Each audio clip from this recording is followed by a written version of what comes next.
Hi everyone, Raj Gavrolo. Welcome to Experiencing Intelligent Breakthroughs in Your Sports Performance in Life. This week we're continuing the 7 strategies of solving a performance gap. And strategy number 3 is apply the learning. How many times have you gone in, you learned something, you think you got it, and you might have, and then you go apply it, and let's say you do apply it, and it just doesn't get you as far. Well, I mean, it does help some, but it doesn't get you as far. And of course, that's where additional coaching and just reinforcement, positive reinforcement's needed, which a lot of athletes don't get. Now, sometimes athletes do learn something, and because of their mindset or their outlook or just their mental makeup, uh, they either think that they don't need to apply that learning, or that it's all about grit and there's not really a intelligent mental component to training. It's more talent based. If you have the talent, then you should be able to do whatever it is. And a lot of athletes, especially in the high school level, uh, they have gone as far as they've gone on that, but it could be so much more easier. And we're starting to see more and more now that mental performance, mental tools, mindset, how to really motivate and inspire yourself, different athletic mental tools are being learned earlier and earlier. And I really think that that's one of the main inputs, or one of the main tactics or strategic advancements that are being made at an earlier age as far as learning these to make it more successful for you, more enjoyable, more fun, and for you to have those personal best records or set personal best records, for you to experience those breakthroughs. And I'm seeing this more and more because before, none of this was really talked about. When I was younger in high school, it was mostly all talent. And the thought was that, hey, if you were really talented, you had a chance of going to college. And so you either sort of made up the mind that either you had that kind of talent or you didn't. And of course, if you thought that you didn't, then you were never going to get to college. And so a lot of athletes didn't do that. They didn't even think about that because they themselves thought that they couldn't do it. But no one taught mental performance. No one taught mental toughness. No one taught breakthrough tools. And so this is what my expertise and what I'm passionate about, and helping people to go further and better their performance and improve their performance and experience breakthroughs, and do it in a way to where they're not being injured, to where they realize that just like in their athletic performance, as far as the physical aspects of it, and this will help there too, that they can go much further and make it to where they experience more success in a more enjoyable and fun way. And so now I see kids in camps who have people like me come in and do programs for them, and it's very fortunate to see that for those kids. And I think that's one of the reasons that you'll see that more and more athletes will just be able to do certain things that sort of a different type of athlete at earlier ages than before. And also, there's just so many camps now being done to where you're getting instruction from people that before there weren't really any camps. You can almost name any sport and you can send your kid to a camp to where they're receiving some really high quality instruction that they probably would have never gotten if they didn't get to either the college level or the pro level. That's how good the quality is now. And they're starting that at a much earlier age. So application of learning is essential. And one of the things I know athletes work on, and it's essential, and I can give you an example, is nutrition. And recently I was having like some concentration challenges and didn't really understand why I wasn't able to concentrate and focus as easily.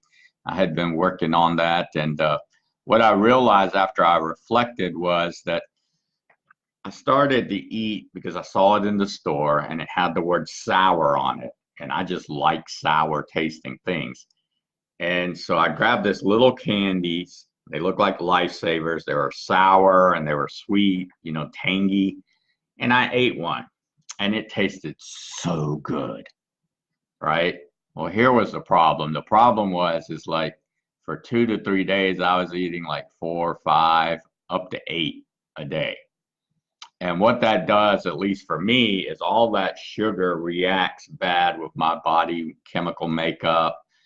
Sugar is very reactive to any supplements you take, any medication you might take. So it started to lessen my concentration. And once I reflected and looked at that, I was like, oh, wow, I got it. Okay. And once I stopped, my concentration has been better, back to normal, or back to its baseline. And so now, what's another way to better my concentration or improve my concentration and focus? Because we know as athletes, that's one of the key things is concentration, if not the key. Because if you're able to concentrate and the other person is trying to make a play and they're not, then you've got that advantage. You've got that competitive breakthrough that's going to make you perform better. And so whatever sport you may be playing, basketball, tennis, track, soccer, football, golf, baseball, volleyball, it really doesn't matter. The person who's able to concentrate has a much better opportunity to win the match, to excel, to continue to make breakthroughs. And so I really work on concentration quite a bit with people. And here's a couple of things to help you with concentration. So if you're in class or you're in a camp or you're learning something and it's a group of people, and sometimes, you know, and I've had this with me, it's like I'm having difficulty concentrating on everything around me. The people, what's being taught. I mean, it's all, you know, challenging. And so being in the moment and doing in the moment, sometimes I have to use strategies and mental tools to help me concentrate. So my strategy or my tactic or technique or mental tool that I use is when someone's talking in a group and we're learning information, I might sit there during the group discussion and say, and you can just substitute their name, but say, Tim is talking. And then if somebody else chimes in, say, Deborah is talking, Terry's talking, Jordan's talking, Mike's talking, Raj is talking. And see what happens is, and so while you're doing that and thinking that in your mind, you're also observing and paying attention and listening and to understand. And as you're doing that, what happens is that the brain communicates in information. So it's sending information back and forth from different lobes. And you can even say, sort of like when you see on TV, you know, if you see a track for a TV show and it's not the TV show, but you're like reading it, and it will say like in parentheses where, you know, that's not for them to say, it'll say something like audience applauds, right? Well, it's the same thing. So when you're in that group, you could say, oh, yeah, everybody's laughing, people are laughing, or someone's that, you know, Jerry's asking a question, whatever it may be. And this is just a mental technique to keep your concentration level up so that you can track the discussion. I call it trackability. So your trackability, the discussion, so that your mind, when you're engaged in that or learning, your mind is having these little performance cues, just like when you're performing, okay, so that you don't start thinking about, you know, what time do I need to go home after this event to pick up what or whatever it may be, or start just sort of daydreaming. So that's just one very useful technique. And as you use it and you build on it more and more, you'll see that you're more in the moment and your concentration is better. And you can actually feel your mind like it's Play-Doh and it's being massaged and put together. And that's very, very beneficial for you because your concentration becomes more effective. And when your concentration is more effective, then everything that you do becomes easier, right? Concentration might be what I would say would be the number one thing. And concentration and focus, they're synonymous in a way, a little difference, but basically concentration is in my opinion, the number one skill, mental tool that you can build to better your athletic performance. The other way to do this is if you happen, or not happen, but let's say you're watching tennis, and I've tested these with clients and people and myself, and if you're watching tennis, try to keep the score. And for the longest time, I was always challenged to keep the score for more than 3 games. Okay, so that means like if I asked myself what's the score, I would be able to tell you like that. Or and so 3 to 4 games was like my maximum, and I had to really concentrate to do that, because I would start thinking about, you know, how they're hitting the ball or what they're feeling or who's playing better, all of those things, but I wouldn't have necessarily the score accurate in my mind. However, here's the mental tool that I use now. The mental tool I use now is I actually track, and that's why I call this trackability. I track the point. So the serve, I say, think to myself, down the line, cross court return, cross court backhand. So I'm doing both players, cross court backhand, cross court, cross court. And I don't say backhand or forehand because it's not enough time because the ball's moving too fast. I just say cross court, down the line, cross court, cross court, cross court, cross court, inside out, down the line, inside in, cross court, inside in, come to the net, volley, lob, put away. And see, before I used to not do that during the point. I would just want to know that it's 15 love or 30-30. But as I use this mental strategy of tractability, I'm easily able to do a whole set, and I do it accurately.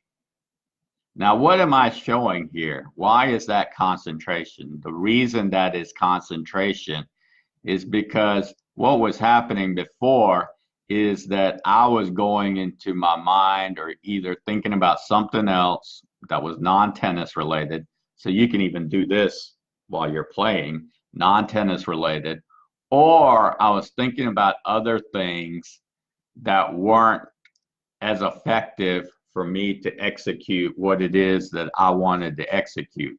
So therefore my brain was not concentrated or focused on the goal of keeping score. And so once I knew the mental tool, the tool to do that, the thinking tool, the mental tool to do that, then I was easily able to do it. And you can see this also when you're playing. When you're playing, you can do the same thing. You should be telling yourself, down the line, but you're doing it so fast, right? You're doing it in milliseconds. Cross court, block, target, hit my target, open court, lob, overhead, backhand volley, forehand volley, drop shot. See? And as you do that, your concentration will not waver, because we know that lapse of concentration is the reason that ball is either going to go in or going to go out. And even the best players in the world do this. When Roger Federer played Millman, I saw him go for one of his forehands, and I knew that he shouldn't have tried to hit a winner on that because his timing was off just a little bit. He wasn't in position to hit a winner. And sure enough, he sprayed it out wide. He sprayed it wide. And it was just simply he was asking for too much because he wasn't in position. And so that was a lack of concentration because he should have realized that he's not in position and should have played a safer shot to set him up for a put away shot. So concentration is number one. Now you can do this with basketball. If you're watching basketball on TV, keep the score and know during the play, like, okay, he's dribbling left, he passes right, he shoots, they rebound, they score, it's 2-0. The other team has the ball, he's coming down court, he misses, they get the rebound, they push it up court, 3-point shot goes in, it's 5-0. See? And now you're completely in the moment and you're concentrating on all the performance cues and all the performance variables and factors that will make it effective and easier for you to do well or do better or perform better in your sports, right? And it's the same thing you can do while you're playing. Now, when I'm playing, you know, I'm not saying if I'm playing basketball, I'm dribbling the ball. No, but I am saying there's my spot. So I want to get to my spot is what I'm thinking, but I'm just thinking spot. And then when I switch over left, I'm reading defender and I'm doing all of that. So I'm being in the moment, right? Okay. So that's what I mean. I'm not thinking about something else. Okay. But I'm thinking about the things, the thinking tools, the strategy, the technique, the tactics, mostly the strategy and tactics as you become more and more higher skilled, so that my concentration is just automatic. But if my concentration isn't there, then that's going to be a lot more difficult to do. And so you can ask any player, when they're in the zone and they're shooting that basketball, they just feel that the concentration is just naturally there. They just think it's going in. They see it going in. They see everything in slow motion. It feels effortless. And you can do this with anything. I mean, you can do this even in your kids' schoolwork or in your education if you happen to be in education or if you're working in something else. So these are ways to better or improve your concentration and focus. And so we're always wanting to build on this because this is not something that just taps out. This is something that can be built on and grown. And you can ask any player on the professional level in whatever sport you play, that the difference between them at that level and them at, let's say, the amateur, collegiate, high school level, the biggest difference is their mental tools, their ability to think through the game, the ability to feel the game, see the game, sense the game, hear the crowd. And it's all mental based, right? Mostly mental based. And so, the mind from the heart, you can say it like that as well. But, they just have that ability to concentrate and focus. And so that's something that you can always build on. And, it's just natural to see that. Kobe Bryant used to look at Russell Westbrook and he was like, it took me 9 years before I was able to really concentrate and focus like Westbrook, because he was saying, for me, I would look around in the crowd and just, it was just natural for me to think, who's here and just see what's going on. And if you watch Westbrook, I mean, when he's playing basketball, he's playing basketball. Okay, there's no doubt. And to average a triple-double 2 years in a row, that's sensational. I mean, that's phenomenal.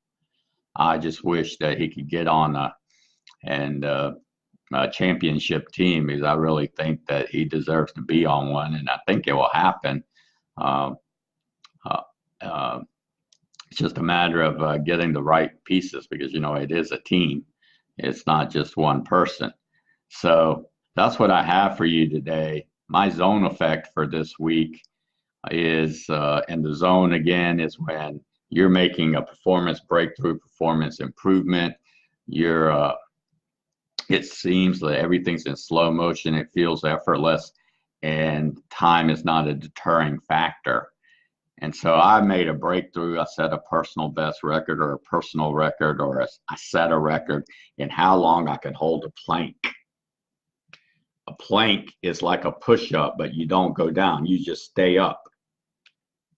And before I couldn't do it for less than a minute. And of course, with my breakthrough process, I've built up my shoulders, which I've been recovering from an injury that fortunately my exercise functional physiology trainer has been working with me on that. It strengthens my core, it strengthens my glutes, and it strengthens my pecs. And so now I made a breakthrough. I'm over 2 minutes. Over 2 minutes. Now, if you watched the video of my breakthrough or zone effect from a couple of weeks ago, I had made a zone effect there. I made a breakthrough in the number of push-ups that I could do. Well, obviously doing planks helped me or supported me in being able to do push-ups or make a breakthrough in push-ups. So I got a bonus from that.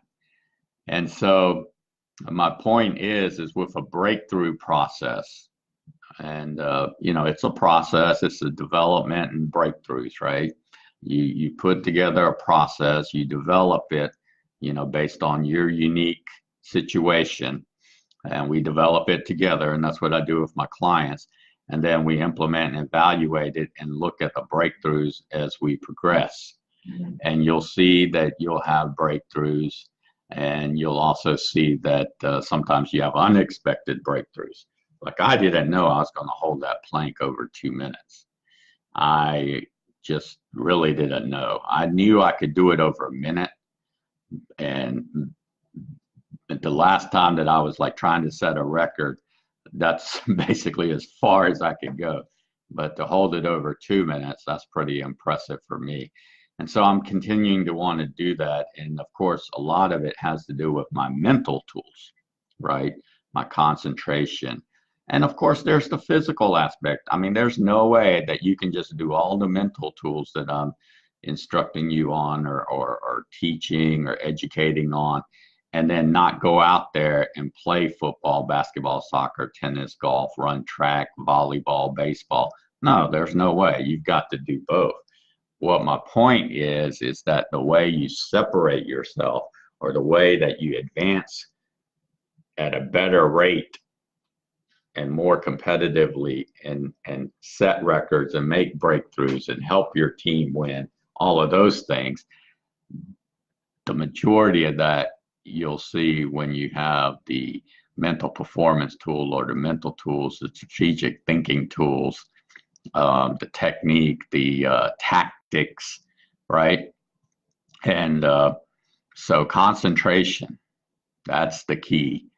You're always wanting to build, improve, grow, develop your concentration and focus.